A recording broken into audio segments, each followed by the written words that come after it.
California Air National Guard demonstration are now departing off to the north end. And 3 minutes from now, we'll departing the two C-130s from the south to the north also. So it's probably a good time to start working your way up to the crowd line as we get ready for our opening ceremony, scheduled for the parachute jump at 1:45.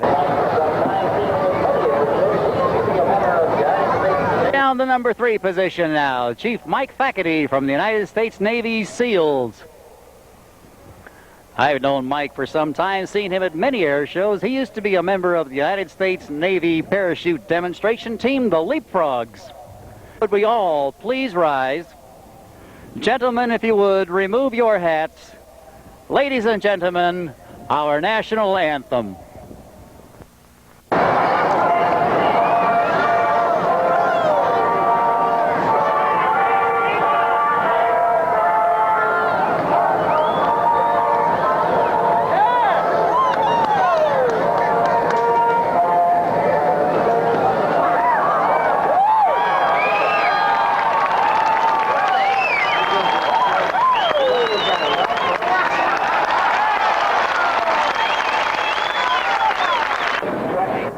Ladies and gentlemen, Patrol Squadron 31, Training Squadron for the Maritime Patrol Forces of the U.S. Pacific Fleet, takes great pride in presenting today's P-3 Orion flight demonstration.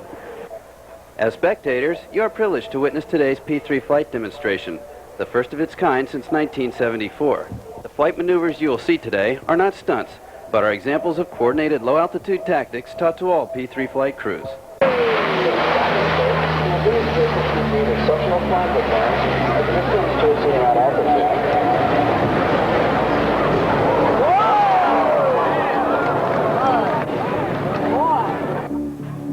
In this 7,000 foot per minute climb, the flight crew is experiencing 3 times the normal pull of gravity. It is important to note that at no time today will the P-3 be flown at its maximum operational limits. P-3s have been operated at altitudes in excess of 40,000 feet and routinely operate as low as 200 feet during active prosecution of enemy submarines. The P-3's Allison turboprop engines develop over 18,000 shaft horsepower. They enable the P-3 to transit long distances quickly and remain airborne much longer than turbojet aircraft. The Orion's maximum speed at sea level is 482 miles per hour, and it is able to remain airborne without refueling in excess of 17 hours. The P-3 is currently the fastest turboprop aircraft in the world below 10,000 feet. In addition, it set the world record for the longest non-stop turboprop flight from Japan to Maryland in 1964. This is a record which still stands today. To demonstrate the high-speed dash capability of the P-3 during its en route transit, Lieutenant Commander Myricks will call for military power when out of his turn and perform a low-altitude, high-speed pass. Ladies and gentlemen, from the right, the world's fastest turboprop aircraft.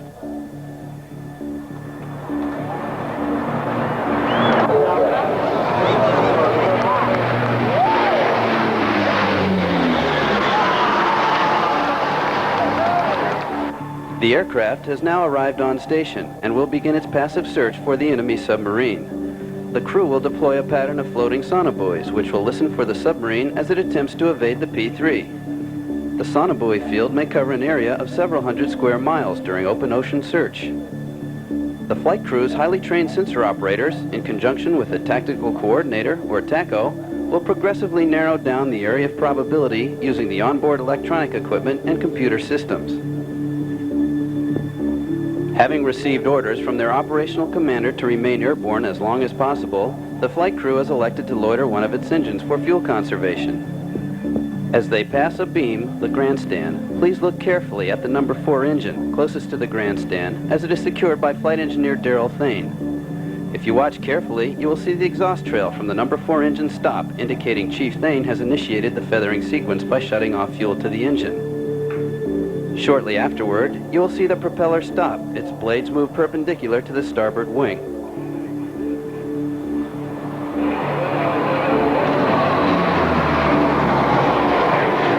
As Lieutenant Ensign-in-Chief Thane complete the loiter shutdown checklist, Lieutenant Commander Myricks rolls the aircraft into a left turn, and the crew begins its search for the enemy submarine. As you can see, the feathering of one engine has little effect on the aircraft's maneuverability and greatly increases its endurance. P-3s often loiter 2 engines at a time to save fuel.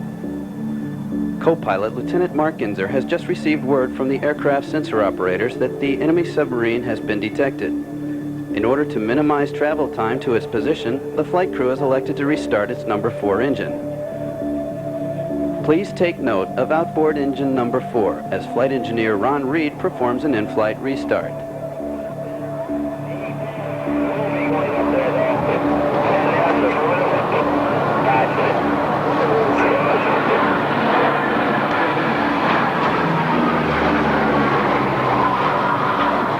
With 4 engines online, Lieutenant Inzer selects maneuver flaps, and the P-3 arrives over the submarine's suspected position. The Sensor 3 operator switches on the Magnetic Anomaly Detector, or MAD system. MAD is a sensor in the pointed tail section of the aircraft, which is sensitive to disturbances in the Earth's magnetic field caused by the presence of a submarine. Lieutenant Commander Myricks turns the aircraft into a figure-8 pattern in order to shorten the revisit time of the MAD sensor and increase its effectiveness. Please be reminded that overwater low-altitude maneuvering of the type you are seeing today is standard practice for all P-3 flight crews and is necessary for the successful completion of their missions. When used in conjunction with the previously deployed sonobuoys, the MAD system can provide the aircrew with a pinpoint fix of the submarine's position. The crew is now evaluating the target's movements and classifying it by type and potential threat. Yes, the sensor operators have classified this target as a hostile ballistic missile submarine, and indications are that it is in the process of readying one of its long-range missiles for launch against a U.S. city. The crew quickly goes to Battle Condition 1, and the aircraft is ready for attack. The P-3's armament consists of Harpoon missiles, bombs, mines, and torpedoes. The TACO has selected air-to-surface bombs for this attack. The submarine's course and speed have been computed, and Lieutenant Commander Myricks maneuvers the aircraft for weapons drop. After a pass around Hangar 3, the aircraft will emerge in the attack configuration with bomb bay doors open.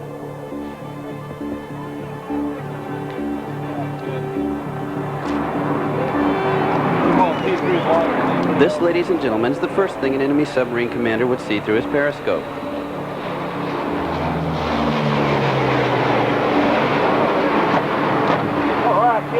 And this is the last thing he would see through his periscope. After having made strike assessment, the crew closes the bomb bay doors and returns to base. Ladies and gentlemen, the men and women of Naval Patrol Aviation are dedicated to protecting the United States against all potential adversaries. Today's scenario is practiced every day by P-3 crews around the world in order to maintain maximum fleet readiness. It is our sincere hope that these tactics and weapon systems are never used in real life, but remain as an effective deterrent to war. P-3 aircraft, both of the United States Navy and our foreign allies, are in operation 24 hours a day, 365 days a year in pursuit of that goal. Upon his arrival to the airport, Lieutenant Commander Myricks will demonstrate the short-field landing capability of the P-3. In this demonstration, both Lieutenant Commander Myricks and Lieutenant Inzer will pull back on the yoke at touchdown and put the aircraft's propellers into reverse while the nose wheel is still off the runway. This will enable them to significantly reduce their ground roll distance. The P-3 can stop in less than 1,000 feet and take off in 1,200 feet if required. This permits the aircraft to operate from large numbers of available runways throughout the world. The reversible propellers give the P-3 the unique ability to taxi backwards, which is useful for maneuvering in confined areas.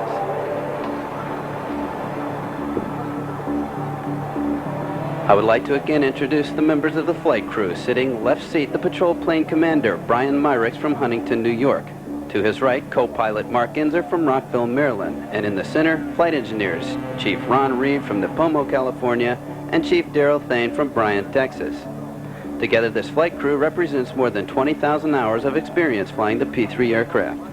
Before they leave, the flight crew would like to express their sincere appreciation to you for coming to Moffett Field's 1986 Air Show.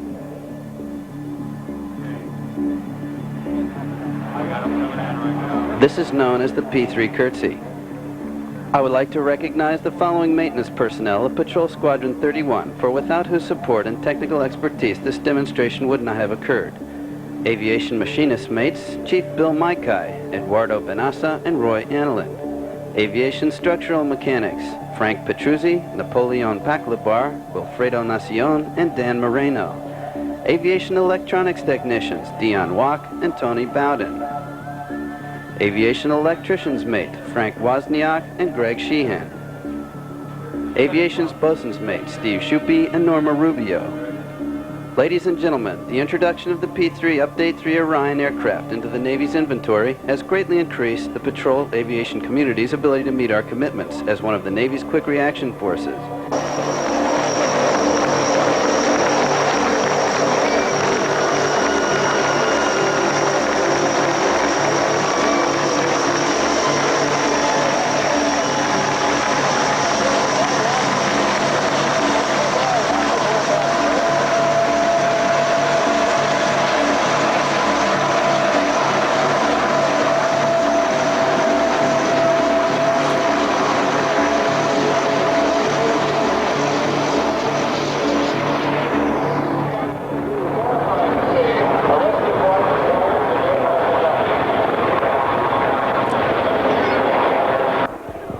To lead off, let's watch the air refueling demonstration. For safety reasons, we're not able to actually refuel, but you will see the helicopters move in close behind the HC-130s, just as required for the actual refueling operation.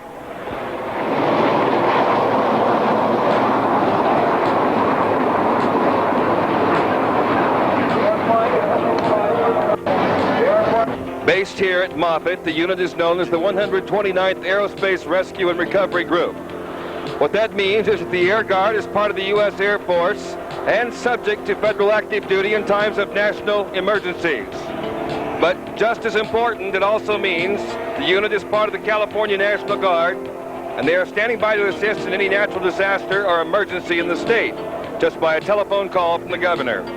Most recently, they worked for 5 days in February during severe rains and floods in Sonoma, Sutter, and Yuba counties to save the lives of 33 people. To qualify as a save, a rescue flight is required to prevent loss of life.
These Jolly Green Giants' mission is rescue and recovery.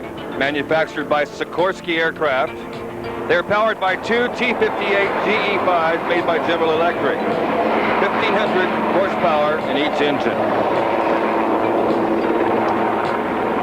Ceiling range is 12,000 feet, 750 miles with no fuel reserve, and unlimited range with air refueling.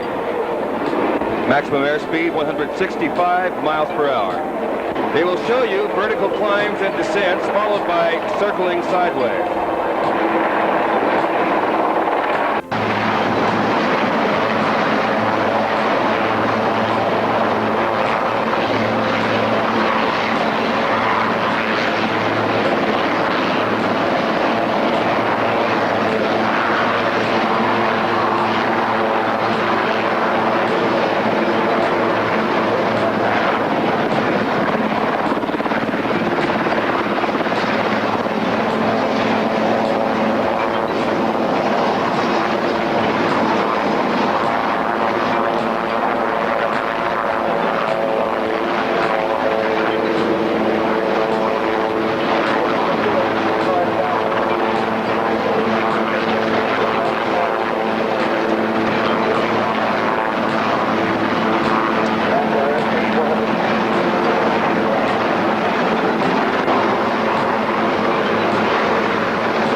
These parachutes give our jumpers tremendous maneuvering capability and can be accurately placed over a remote location or drop zone target.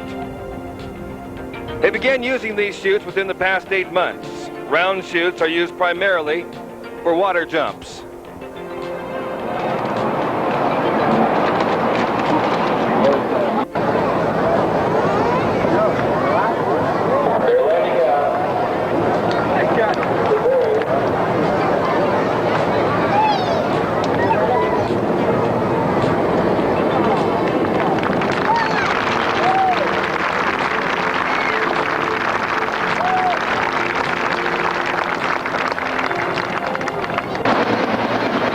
Today, our helicopter is equipped with a single 7.62 machine gun with blank ammunition. This provides security and protection during a combat rescue of a downed pilot or airman.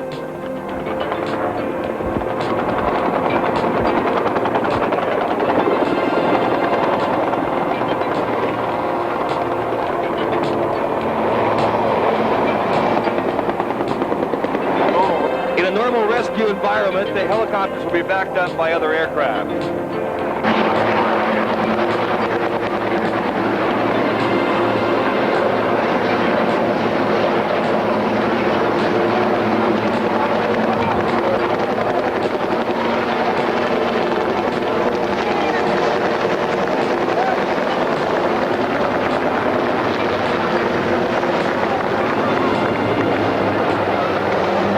What you see overhead now, ladies and gentlemen, representatives of Navy Special Warfare Group 1 and a Marine Corps CH-46 helicopter. These personnel are from SEAL Team 1 in Coronado, California. Here they're going to demonstrate 2 ways of getting into an area in which a helicopter cannot land. Watch now. The first method will be where they come down a rope, grabbing the rope and just sliding down, restraining themselves only by their own grip. If they happen to be carrying heavy packs, then they will come down in a maneuver called rappelling. Watch now as they throw down the rappelling lines, and you'll see 2 more of the SEALs come down, simulating the heavy packs. The first method is called fast roping. This is the Navy's tactical demonstration, the SEALs, who take their name from the environment in which they operate, sea, air, or land. There they come down now in the repelling maneuver. The SEALs are a very highly trained, very, very skilled unit. Training to become a SEAL is 6 months long and is broken into 3 different phases. Phase 1 is called hydrographic reconnaissance, in which they swim into a beach, locate and remove obstacles, generally by demolition, in order to prepare the area for an amphibious landing. The second phase of their training is land warfare, and the third phase covers advanced scuba diving techniques. Training is extremely intensive, and a class can only expect to graduate about 40% of the people who enter.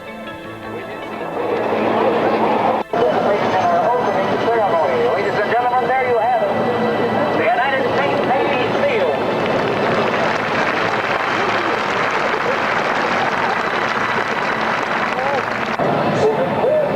Today's program with their closely coordinated landing sequence. With the helicopters coming in together with careful timing.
Captain Betts is about to make a final check of his engines prior to takeoff. In a moment, he will demonstrate the short-field takeoff capability of the A-10 as he becomes airborne in less than 2,000 feet.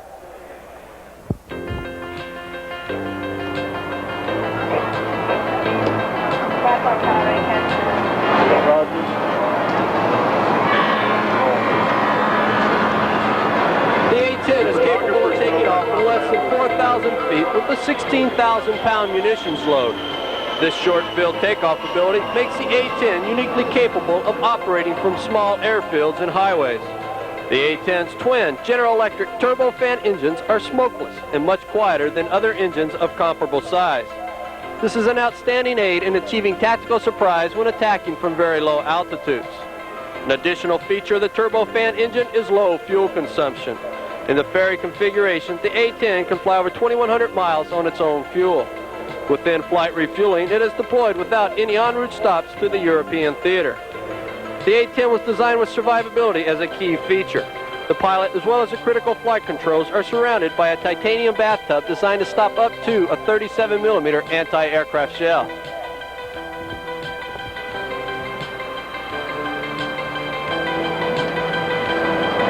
Please direct your attention high and to the right, where Captain Betts is now positioning for a high-speed pass. As he passes show center, he will demonstrate the rolling capability of the A-10. Completing this maneuver, Captain Betts will perform a classic aerobatic maneuver, the Cuban 8. Pulling his aircraft through the vertical, he will position the A-10 45 degrees nose low in inverted flight. He will then roll to an upright position and continue his dive to 500 feet above the ground.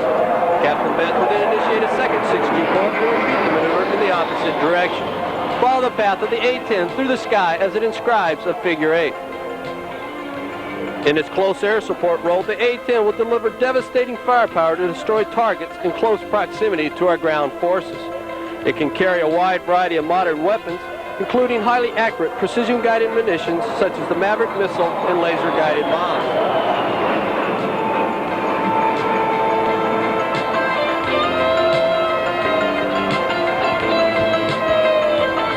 As Captain Betts completes this half of the Cuban 8, he'll perform a level 360-degree turn. This outstanding maneuverability enables the A-10 to work effectively under marginal weather conditions. The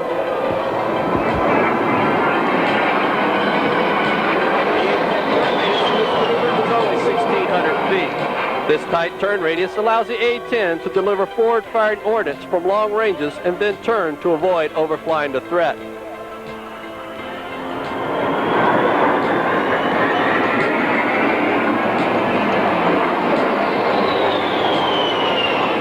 Captain Betts is now positioning for a simulated strafe pass. The A-10's 30mm Gatling gun provides the pilot with a weapon that has a devastating effect on enemy tanks. The 30mm projectile delivers 7 times the destructive energy of the more conventional 20mm round. Turning for a second strafe attack, it will take the aircraft to 17 seconds to be back into firing position. 2 A-10s working together, as would normally be the case, would be able to deliver ordnance on the target every 8 to 10 seconds.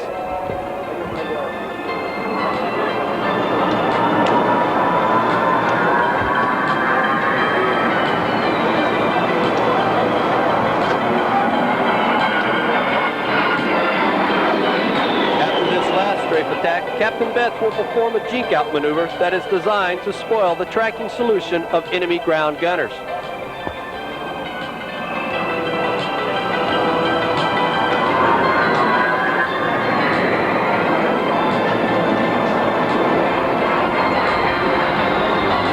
Note that by continually turning and changing direction, the A-10 is a difficult target to follow and would therefore be a difficult target to shoot. The A-10 has the additional capability to perform a defensive break from 1,000 feet down to 50 feet above the ground in less than 7 seconds.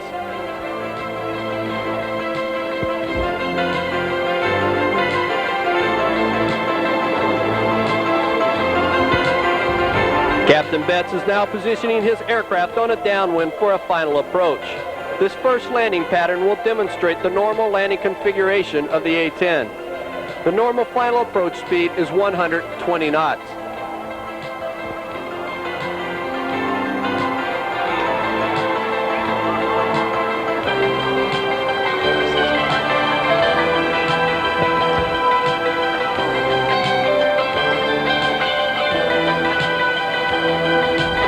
You will also note the paint on the A-10. This camouflage pattern and color scheme were designed to conceal the A-10 from enemy visual air observation or attack. In addition, the multi-layer paint is designed to reduce infrared radiation and thus aids in countering heat-seeking missiles.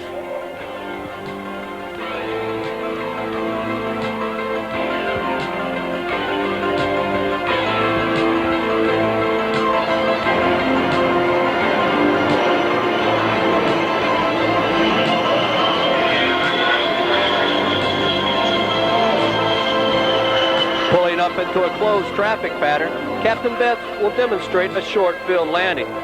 The A-10 can land in less than 2,000 feet. For today's demonstration, the aircraft will touch down at a point 500 feet from the end of the runway and will be completely stopped in less than 1,500 feet from the touchdown point. Its large wing area and very effective speed brakes enable the A-10 to land at airstrips never before available to jet aircraft. The A-10's maintainability is consistently proven by various tests and exercises in a wide variety of climates. Operational deployments have been conducted in Arctic, desert, tropical, and temperate conditions. During these deployments, the A-10 has consistently demonstrated the ability to fly sortie rates in excess of 4 sorties per day while maintaining mission-capable rates well above 90%. This concludes our demonstration today. We hope it has given you an insight into the capabilities of the A-10. The A-10 was designed to be and is an excellent close air support weapon system. Responsiveness, simplicity, survivability, and lethality allow the A-10 to do its important close air support job more effectively and efficiently. On behalf of the Commander, Tactical Air Command, I hope you have enjoyed this brief look at the performance of the A-10 Thunderbolt II. If you have any questions, please feel free to ask either myself, Captain Betts, or any of our ground support crew. Thank you. Probably when you see this demonstration, you'll want to go see it again. Once again, though,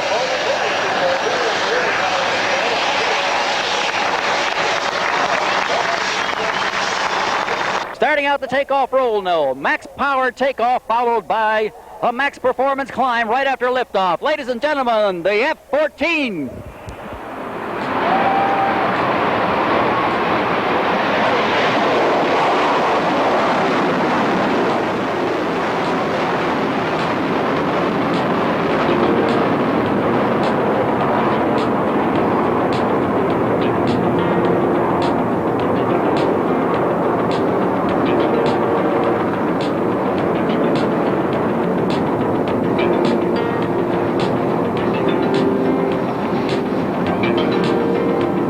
Let's give a nice wave to the A-10 as he goes by the north end of the crowd viewing area. F-14s are easy to announce because they do half of the announcers talking for him. The F-14 is the world's first operational air superiority fighter with a variable geometry wing, and we're going to show you that wing right now. Today's airplane being flown by Jim Weaver and the man in the backseat, Glenn Mickle. They are both stationed down at Naval Air Station Miramar. Let's watch now as Jim maneuvers the airplane around for the knife edge pass, which means he'll be coming in at 90 degrees of bank. The canopy will be pointed toward the crowd, and he'll start out with the wing fully swept at 68 degrees aft. Then as he passes by the crowd, he'll bring it into the 20-degree sweep for the high-speed version. Lining up now on the runway, gets the runway center line picked out. He's going to roll it into the bank now and watch as he changes the sweep of the wing.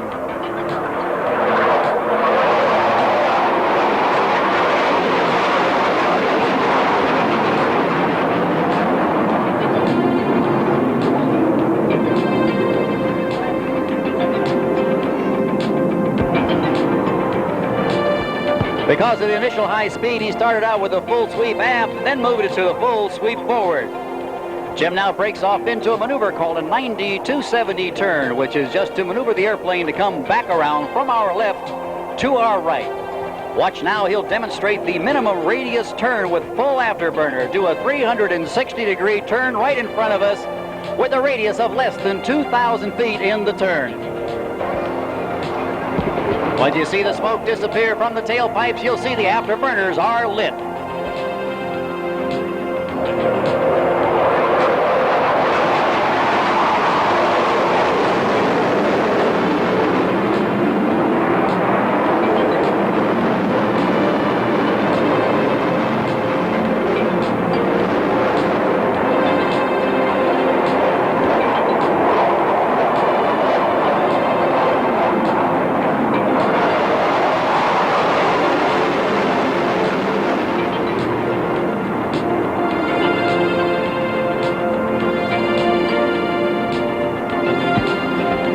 Tomcat off to the south and east now, maneuvering around for the next pass, which is going to be coming by at over 600 miles per hour, followed by a vertical pull-up to 10,000 feet.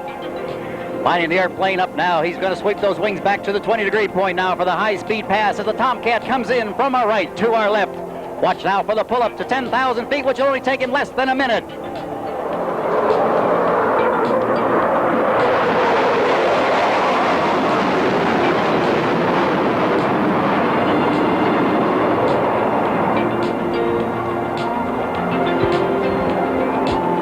Did you like that? All right, we'll let him know how much you folks enjoyed that one. All right, Jim and Glenn are going to maneuver the airplane around now for a maneuver called the carrier brake. They'll come back around now from the right, lining up the airplane with the runway at 1,000 feet and beam the air show center point. Roll into a bank, get themselves out on downwind, extend the gear and the flaps for the carrier approach, and then they'll do a touch-and-go landing for us.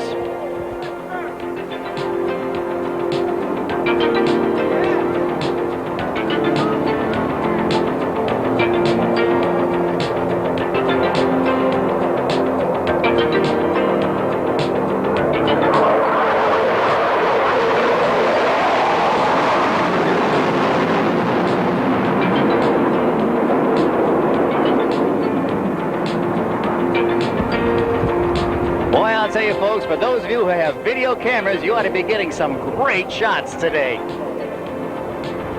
The carrier brake is also known as the tactical overhead recovery, flown by most fighter pilots. They come in over the field, and it's designed to be operated in a combat environment.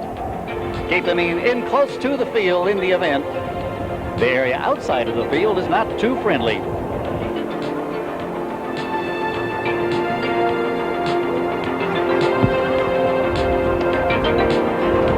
Jim has the gear and the flaps extended now as he lines himself up for the touch-and-go landing. As soon as the wheels touch the ground, he's going to put in full afterburner and again climb up and come back around for the full stop landing, which will complete his act today. Ladies and gentlemen, now for the touch-and-go landing, the F-14 Tomcat.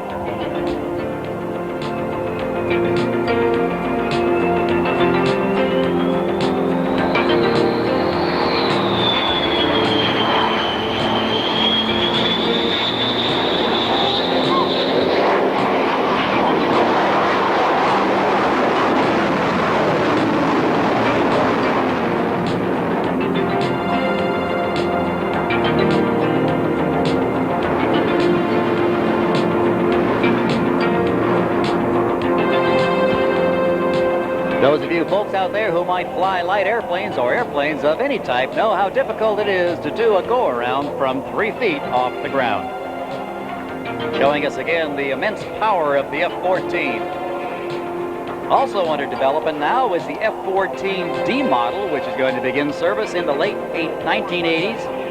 And it's going to incorporate even a higher thrust engine than what is on there now, and it's going to have digital avionics, and that will extend the life of this aircraft well past the year 2000.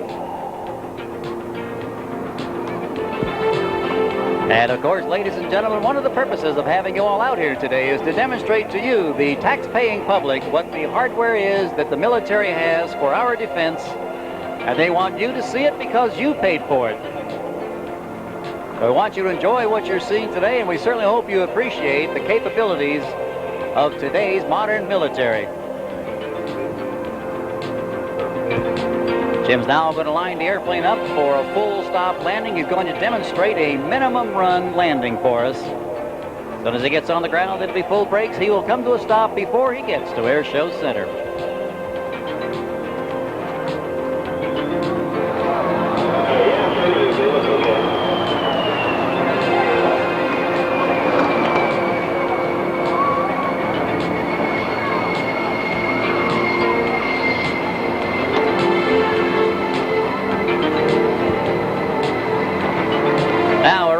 Air Show Center, ladies and gentlemen, the F-14 is going to come and bow to the crowd and wave at you. And as he bows down that nose wheel and flips those spoilers and waves at you, I want everybody to take off your hats and wave back at him. There they are, gentlemen. Ladies and gentlemen, Jim Weaver and Glenn Mickle, F-14 Tomcat.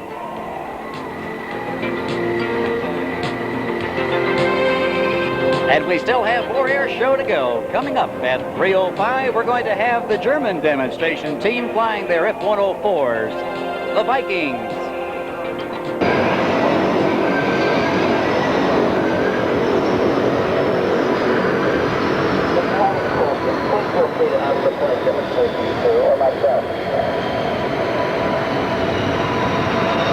Thank you very much for calling, and enjoy your afternoon.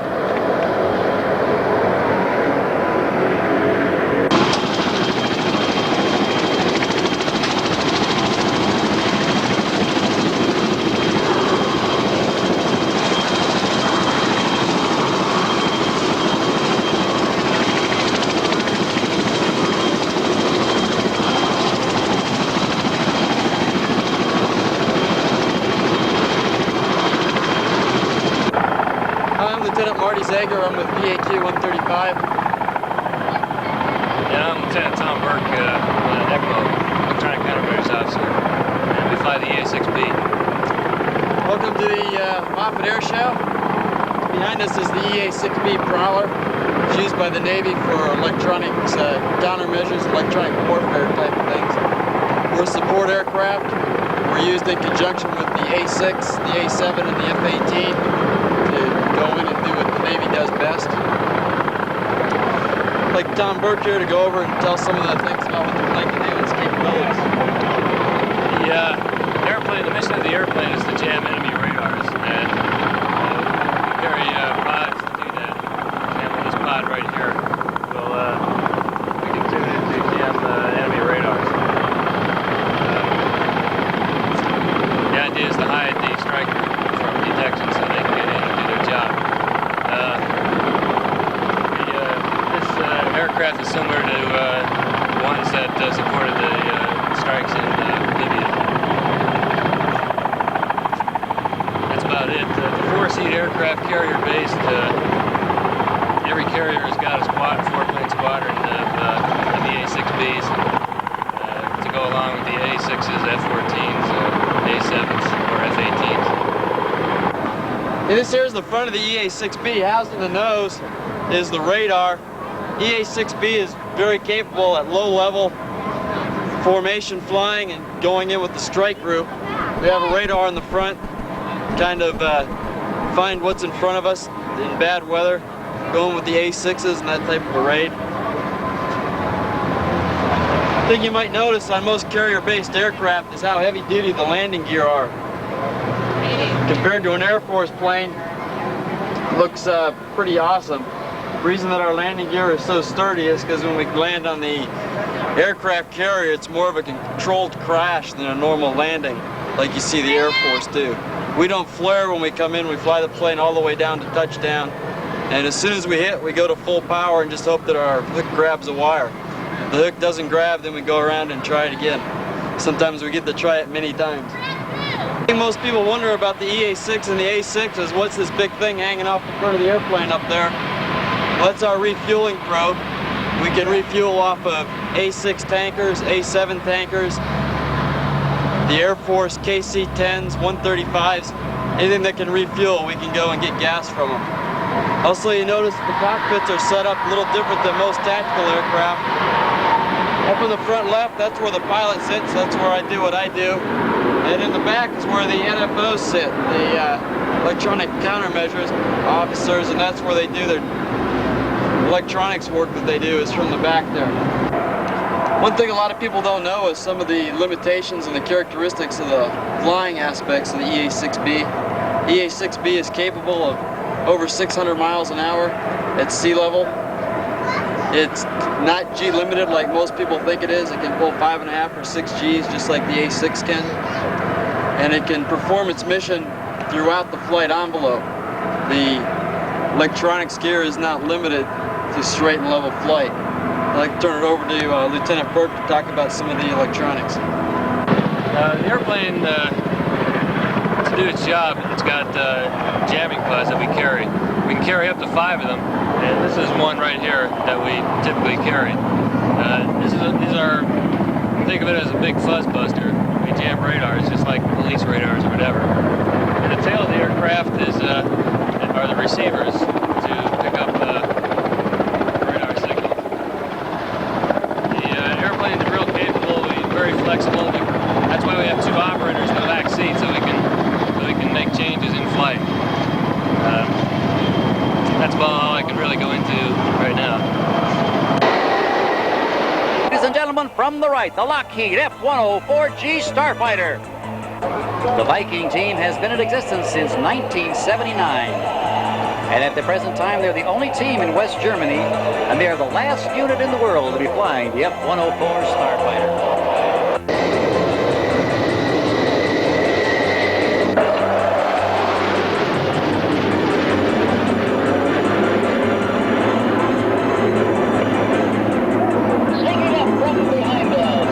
Degrees away from the crowd. Watch now as the 2 aircraft line up to come in from the left and the right. Picking up that runway line, accelerating now. Closure speed in excess of 1,000 miles an hour.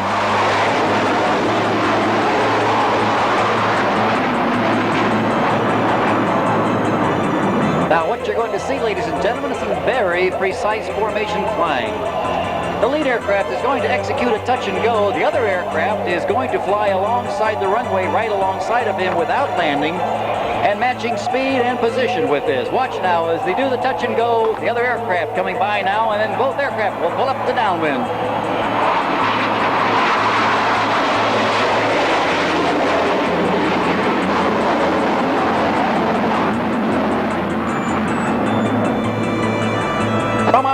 to our right at 550 knots, and they're going to give us a max performance climb to 10,000 feet.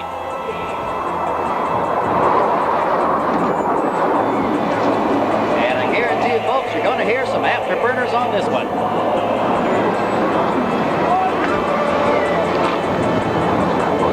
I did mention yesterday, because this is such a busy air corridor, we could not get the clearance to go to 10,000 feet yesterday, but I believe we're going to be able to do it today. What you'll see first is a pilot chute come out the back, and it'll deploy the main parachute. So, ladies and gentlemen, now as Lieutenant Commander Osterman lines up the formation for landing, he's got it perfectly set up. Both airplanes coming in for the touchdown and a deployment of the drag chutes. There they are, the simultaneous touchdown. Let's watch now for the two pilot chutes. We have two pilot chutes and two good main chutes.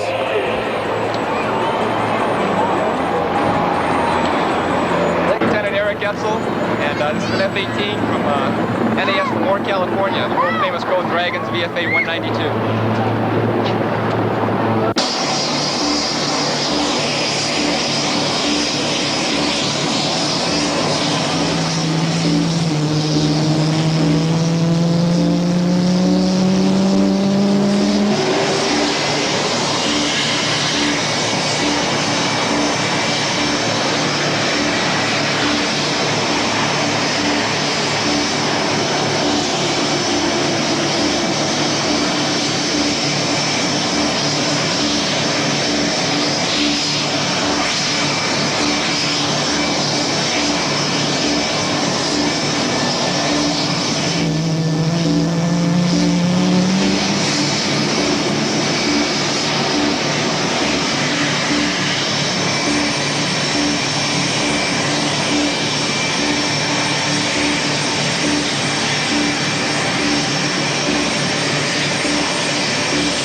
Look out on your right now, you'll see Captain Pat Pipper Bowl and his F-18 Hornet coming right to left.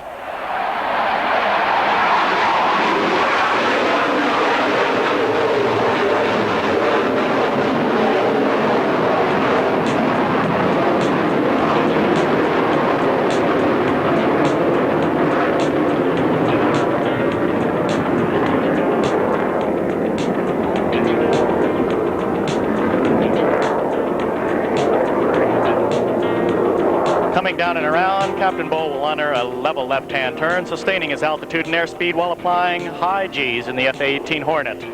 The Hornet is the Navy's newest and most sophisticated fighter and strike aircraft. It serves in the Navy and Marine Corps as both fighter and an interceptor and light attack strike bomber. To your left now, Pipper's coming by at 450 knots and will go into a left-hand 6G turn.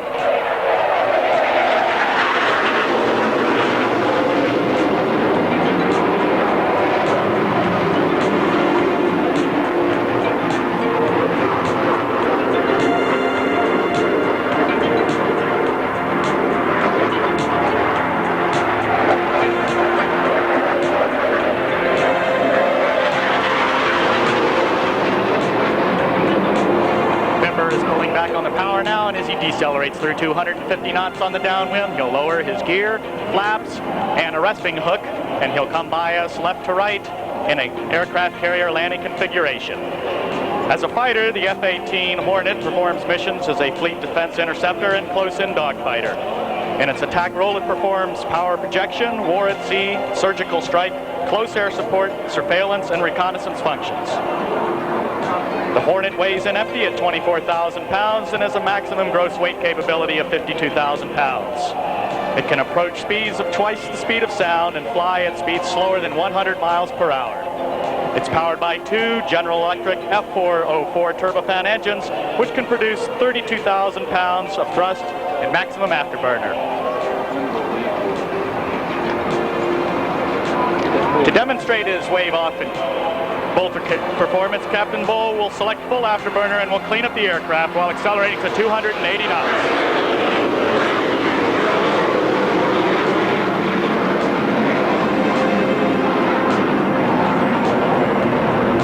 Starting the maneuver from an on-speed carrier configuration, he will bring the nose up and make an Immelman recovery over the top at an altitude of 3,000 feet.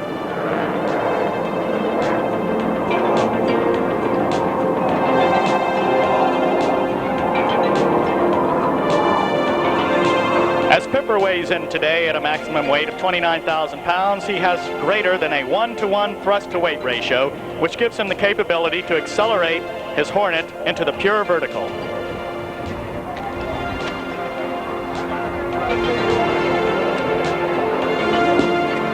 Pipper is now looking out the cockpit, picking up his visual cues, slowing down and decelerating. He'll pass in front of us at 20 degrees alpha, 125 knots, and 500 feet to demonstrate the extremely slow flying characteristics of the Hornet and its impressive acceleration. As he gets directly in front of crowd center, he will select full afterburner and will perform an accelerating 360-degree turn while speeding up to pass in front of you again at 450 knots. Pipper is also a test pilot from Air Test and Evaluation Squadron 5 at China Lake. He's been a Marine Corps pilot for 9 years and comes from Houston, Texas. He has accumulated over 2,000 hours of flight time in the F-18 and the A-4 Skyhawk attack jet. Notice the extremely slow flying characteristics of the airplane.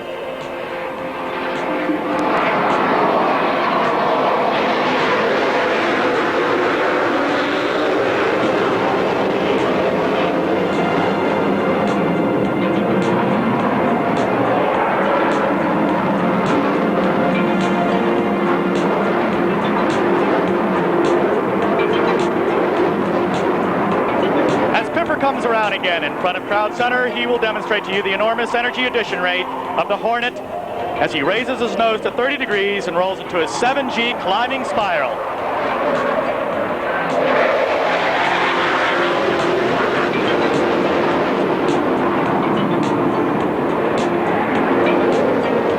He will complete the spiral at 8,000 feet and perform a descending turn to pass in front of us once again at 500 knots and 500 feet.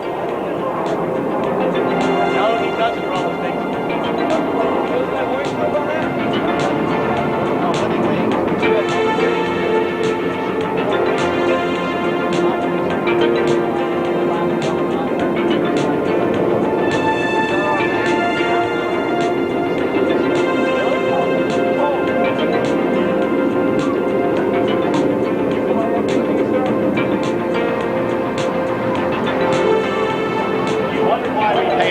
Marine Corps aircraft gray like that. If you look up and see that you can't see them, you'll know why.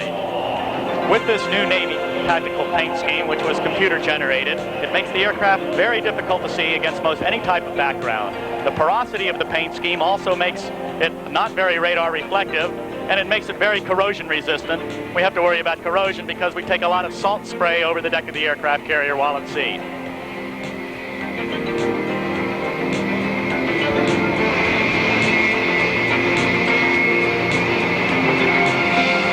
Captain Bull is now coming from right to left to pass in front of us at 500 knots and 500 feet. He will execute a carrier brake as we do at the aircraft carrier and dirty up for a carrier-style landing.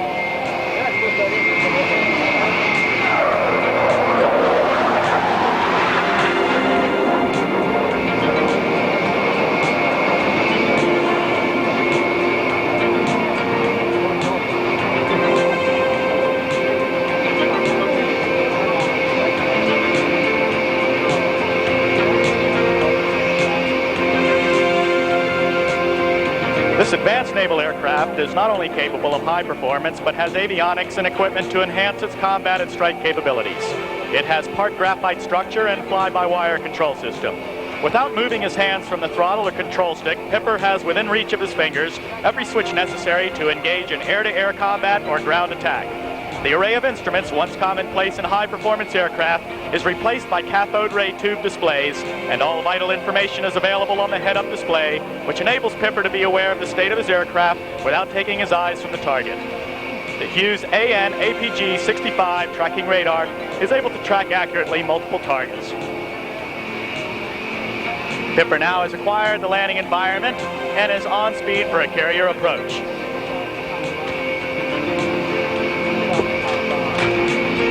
When he touches down, Pipper will perform a maximum performance stop by retarding the throttles, extending the speed brake, and applying maximum anti-skid braking. His stopping distance will be less than 2,500 feet. Very impressive indeed for a supersonic aircraft.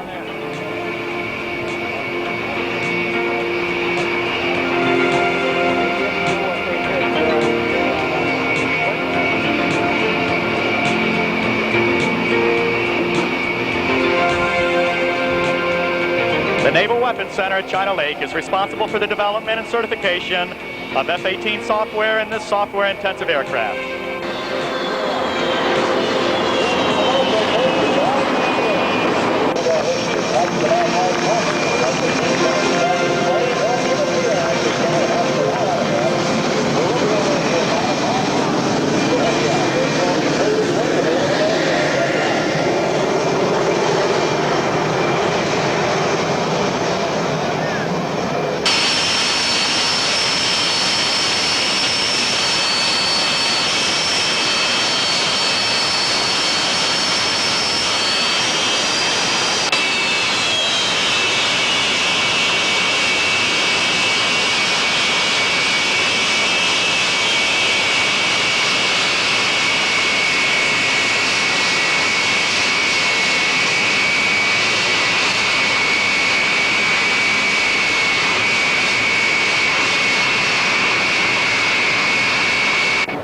Ladies and gentlemen, at this time it is my pleasure to turn the microphone over to the announcer for the Frecce Tricolore, Major John DeForno. John?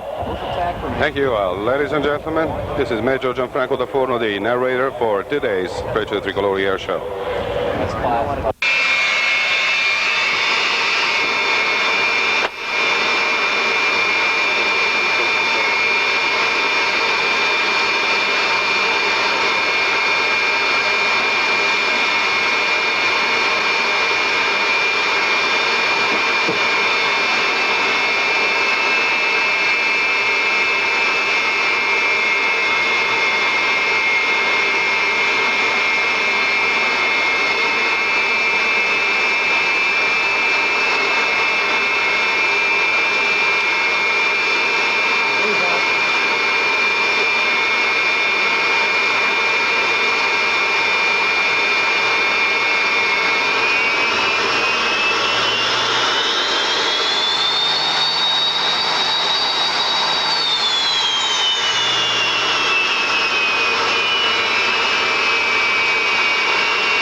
In 1960, the Italian Air Force decided to form a permanent unit, the 3 1/3 Aerobatic Training Squadron, which is better known as Frecce Tricolori or Three-Colored Arrows.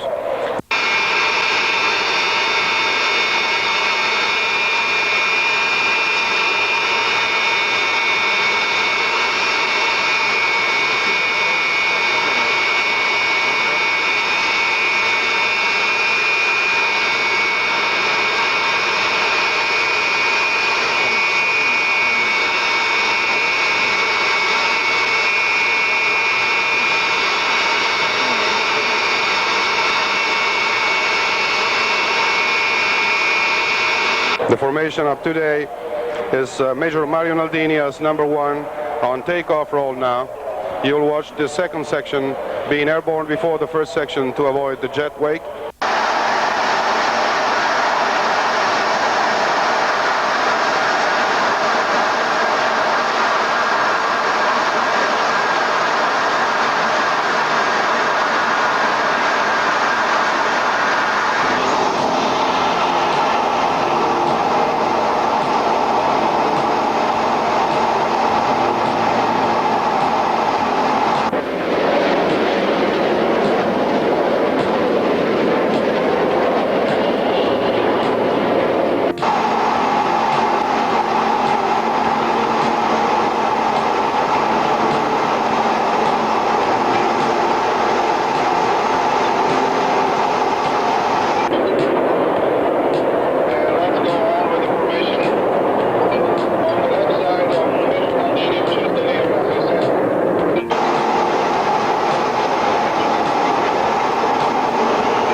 We're going to present today to all of you is the high show that lasts about 20 minutes from the entry maneuver. We're coming from the back and executing a loop going up to 4,300 feet. Ladies and gentlemen, the Italian Air Force aerobatic team.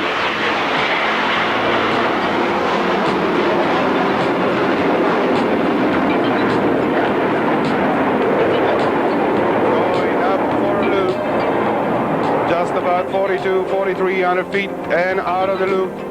The formation will reposition in front of you for presenting another stunting maneuver. The aircraft we proudly fly is made in Italy, built by our Macchi factory, and his name is MB Mike Bravo 339. An aircraft capable of reaching a maximum speed of 485 knots, able to take off and land in less than 1,500 feet. You can watch the formation in a big triangle, changing now shape, going into diamond, with the add of the solo aircraft going as number 10, will draw a heart shape. That means the love that we brought here from Italy for all of you. There they go, coming up and ready for separation.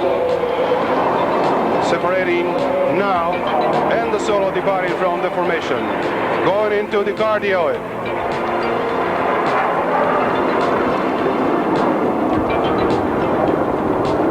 With the same precision, the two section will come and cross right in front of you for the cardioid crossover.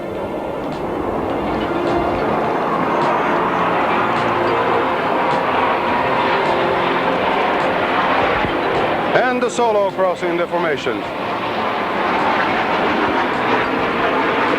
Natural ride is coming. The solo with his first pass, he will execute a quick left roll.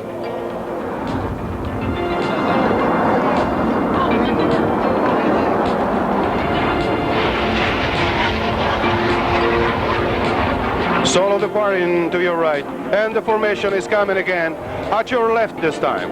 In a beautiful diamond, going up for a slow left barrel roll in diamond. The distance between wingtip is land 6 feet, and the aircraft are very close together in a very neat formation. Going very shortly upside down and make a fly pass.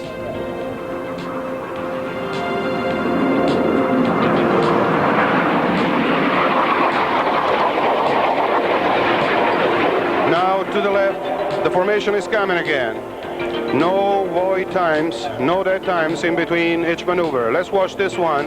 It's the Italian Air Force tribute to the mankind adventure in the space. Apollo 3 1/3 is the name of this maneuver. 3 color smokes, all wingmen separating and snap rolling.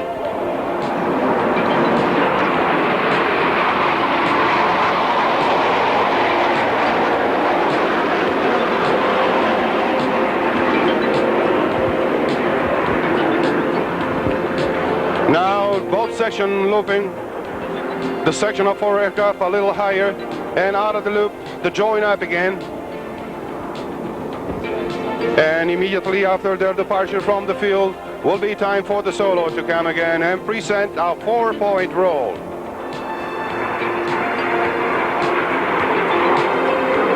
And it's time again for the formation coming from your right. Right now the formation is in diamond.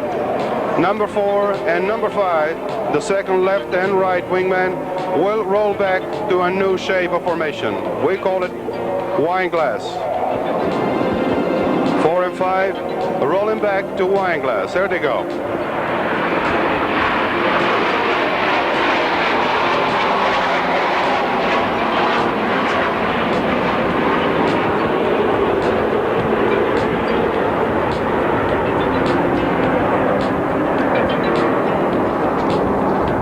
Top of the loop, and as soon as they be out of the loop, the solo will approach again from your left to execute a roll from back to back.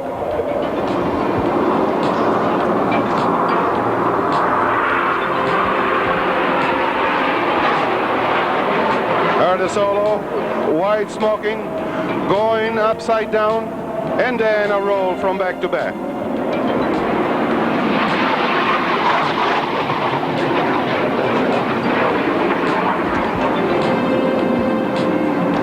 And again, the formation up your left is changing again shape, going to swan. Maintaining this very difficult formation, especially for the most external wingman. The formation is going to execute a right roll in swan. You'll watch that, and as soon as they be out of the roll, the solo will approach from the right with this crazy flight.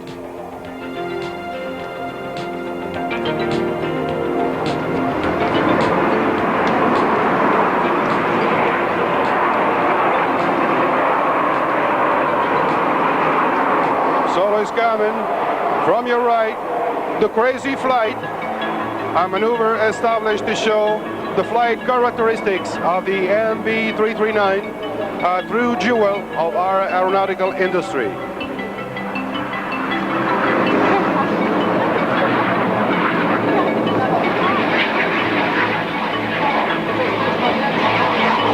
But the formation is coming in front of us now in an inverted triangle.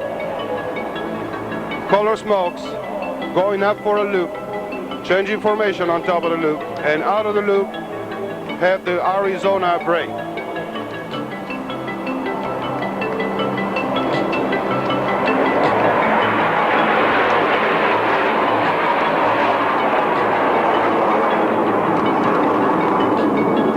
While they change formation and changing color of the smokes, going white now, and out of the loop, splitting in two while the solo is coming right in front of you in the middle of the break point to execute a tail slide.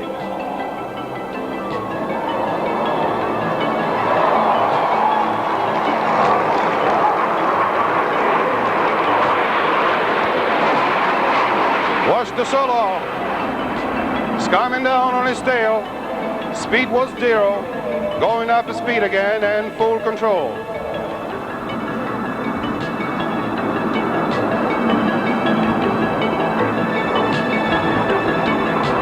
Out of the field, and the two sections, section of 5 aircraft from your right and the section of 4 aircraft from your left are coming down for crossover.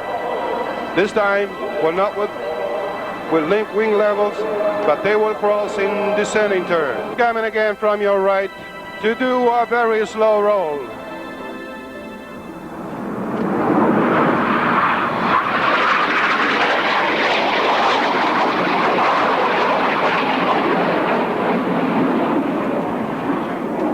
And it's time now for the bullseye. What it is, it's a simple maneuver done by the two sections. Section of 4 aircraft in front of you doing a loop, and the section of 5 aircraft doing a roll inside the loop, the bullseye.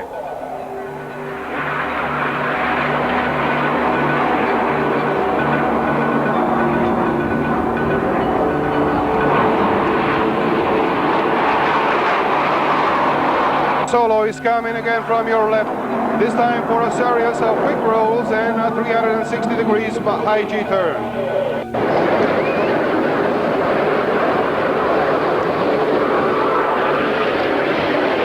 time for the final part of the show. The formation is approaching a big line astern of 7 aircraft for the triple roll. That's the only team doing this in the world. 2 aircraft at a time will roll back to the new position.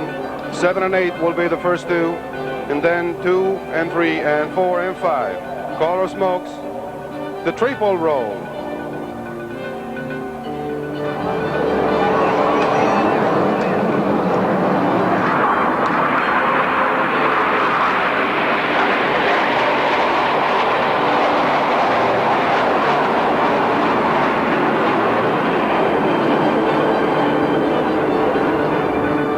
You'll see this maneuver now. This is a big pyramid. Out of the pyramid, out of the loop, the bomb burst with the solo coming from the right. You can only spot him already. Coming up to get in the middle of the break point for the bomb burst.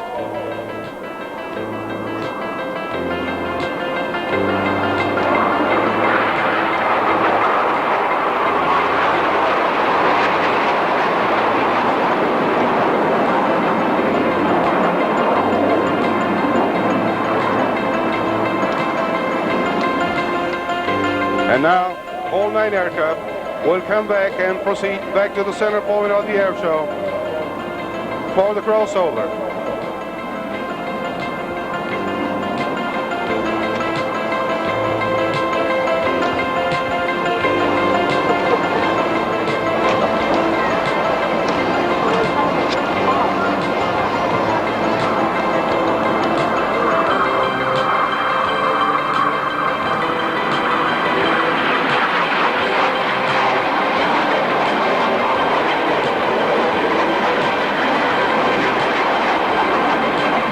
While the formation will join up very rapidly, from your left is coming the solo again to execute a low altitude, a loop, putting out the gears on top of the loop, and then out of the loop, execute a slow roll.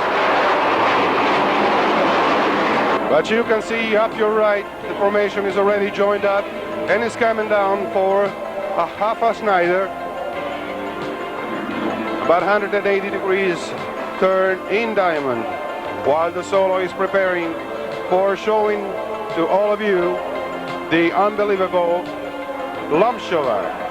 Watch the smokes, and you can see what it does.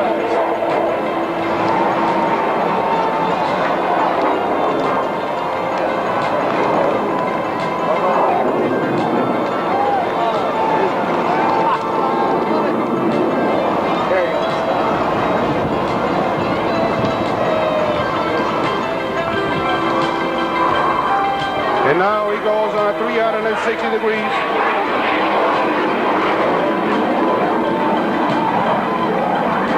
A tight turn.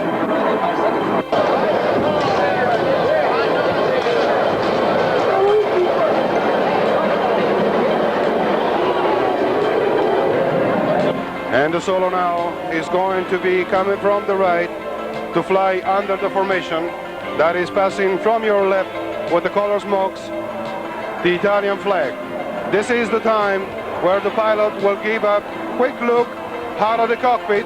It's time for waving at the Italian Air Force aerobatic team, the Frecce Tricolori.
to thank all of you on behalf of the commander of the Italian Air Force aerobatic team, Lieutenant Colonel Giuseppe Bernardis, and to give the salutes of our Chief of Staff, who is represented here by Major General Adelchi Pillinini. It has been an honor to fly for all of you, and it will be an honor we hope to come back in the future. Thank you to all of you from the Italian Air Force.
On your way out, so that I don't have to stay here until midnight getting this place cleaned up.